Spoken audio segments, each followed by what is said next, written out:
Bonjour tout le monde, Bonjour moi-même. et bienvenue dans ce nouvel opus du journal des News. Je suis Nathalie Dattila. Et je suis Didier Bisgouy.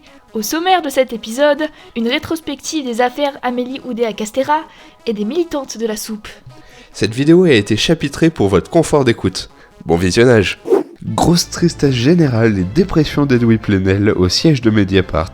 Attal s'est enfin séparé de son boulet, Amélie qui grossissait chaque jour, mettant fin à notre saga préférée Oudéa-Castéra Plaza. C'est pas tout à fait correct. Ah bon? Oui, elle est encore ministre des Sports, juste plus ministre de l'Éducation. C'est juste un remaniement vite fait qui rajoute de nouveaux membres. Ils ont des affaires au cul aussi? Pour certains, oui. J'ai entendu parler du ministre du Logement qui aurait dit des dingueries. Ah bon on va pouvoir parler de plein de sujets donc. Tout à fait. Bref, retournons au sujet d'intérêt. Étant donné qu'elle quitte l'enseignement, on va pouvoir faire un petit récap de ces dingueries. Tout commence, comme d'habitude, dans un entre-soi bourgeois. C'est le moins qu'on puisse dire. Ça ressemble parfois à des méthodes de mafieux.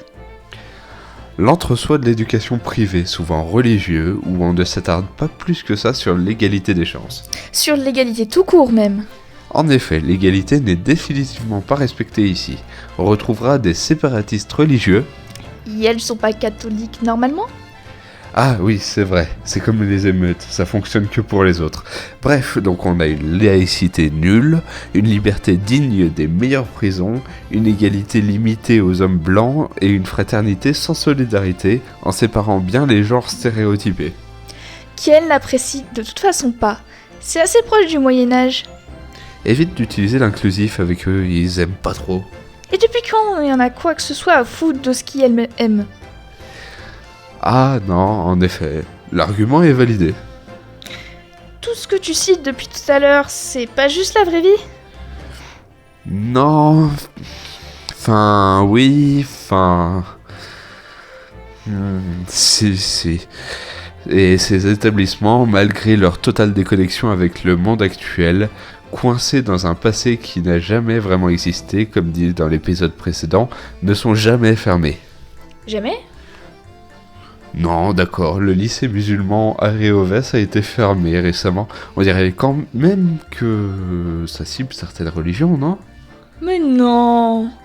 J'avoue, c'est sûrement une coïncidence. Ceci étant dit, donc, le lycée Stanislas est homophobe, raciste, sexiste, transphobe, élitiste, détourne les règles. Ils ont tout pour plaire, dis-moi. Ça c'est sûr. Et c'est là que l'ancienne ministre de l'Éducation publique a mis ses enfants. Attends, quoi ? Mais elle les a même pas mis dans le public ? Si, Ah bah voilà ! elle a mis son premier fils à la maternelle. 6 mois. 6 ?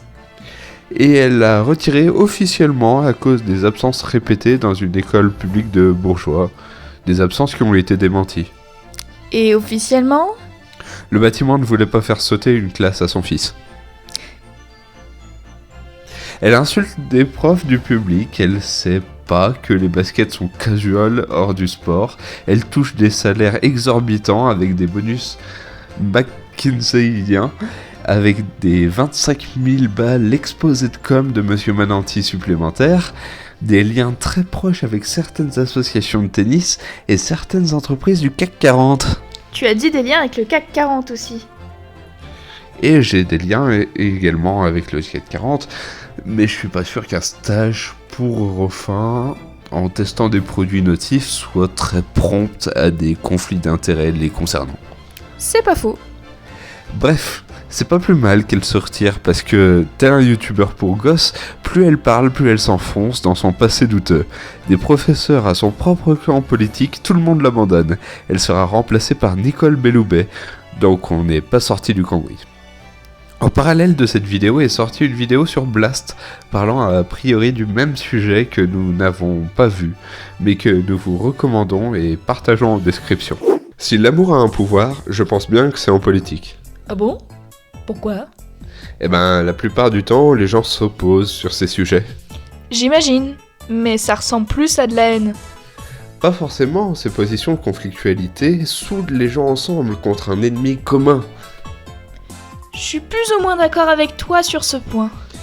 Et en général, on déteste pas vraiment l'adversaire. Au contraire, on compatit et on le veut le bien de l'autre. C'est pour ça qu'on est si virulent avec eux et qu'on veut changer leurs opinions. C'est au contraire quand on abandonne qu'on arrête de compatir. C'est pour ça que tu tapes sur tout le monde, même ceux qui pensent comme toi. Tout à fait. Je suis dans la bienveillance. Nous continuons notre programme avec un événement impliquant des œuvres et le souper. En effet, depuis 2 semaines, le collectif Riposte Alimentaire ont décidé d'agir sur le patrimoine culturel pour sensibiliser les consciences sur la gravité du réchauffement climatique. Ils ont aspergé, avec vivacité, un seau de soupe sur la Joconde ainsi que le printemps de Monet.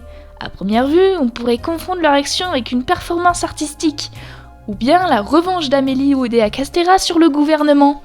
Ou bien, sachant que c'est le tableau du printemps, c'est peut-être en lien du coup avec les mobilisations, le fort retour au printemps des mobilisations, et potentiellement du coup le fantôme d'Edoui Plenel qui revient pour se venger du fait que Amélie Oudéa-Castéra quitte la partie éducation du gouvernement, elle qui a été pendant à peine un mois sa muse, la personne qui l'aidait à se lever le matin pour écrire un article.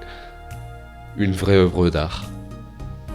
Bref, de ma part, je trouve que cette action est pas une mauvaise chose.